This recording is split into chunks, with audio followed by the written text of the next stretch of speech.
Salut, c'est votre conférencier motivateur. En fait, je ne sais pas si vous le savez déjà que la prise des paroles constitue la deuxième cause de la peur dans le monde, juste après la peur de la mort, parce que la peur de la mort est classée cinquième. Du coup, aujourd'hui, je voulais partager avec vous comment vous pouvez prendre la parole devant un public. Voilà, la plus grande erreur que nous avons souvent habitude de faire lorsque nous voulons prendre la parole en public, c'est qu'on n'est pas préparé. Tu t'élèves du coup et tu prends la parole, mais ça demande une préparation, c'est-à-dire une préparation rapide et plus simple.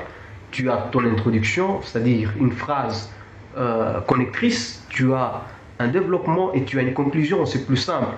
Là, tu prends la parole et tu es très rassuré. Deuxièmement, il faut pratiquement éviter les pauses sonores. Les pauses sonores, ça met le public mal à l'aise. C'est-à-dire, vous prenez la parole et vous commencez à faire cela vous met pratiquement en désaccord avec votre public. Prenez souvent des pauses non sonores, c'est-à-dire, vous faites une pause mais sans son. Et la troisième chose, c'est la chose la plus importante, il faut éviter des mouvements brutaux, des mouvements dévalorisants. C'est-à-dire, c'est quelqu'un qui prend la parole, par exemple, devant un public, il est au-dessus d'un podium, et il commence à sillonner et circuler partout.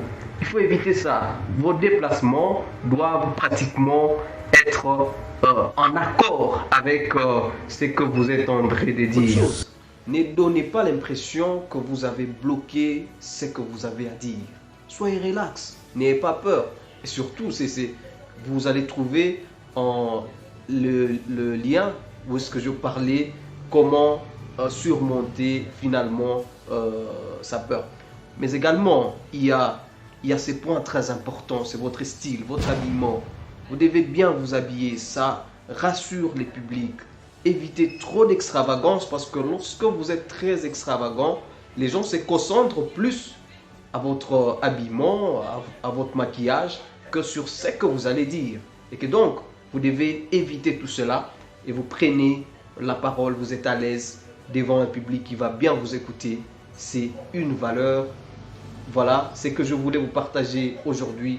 C'était votre conférencier motivateur, Fidèle Vaumawa.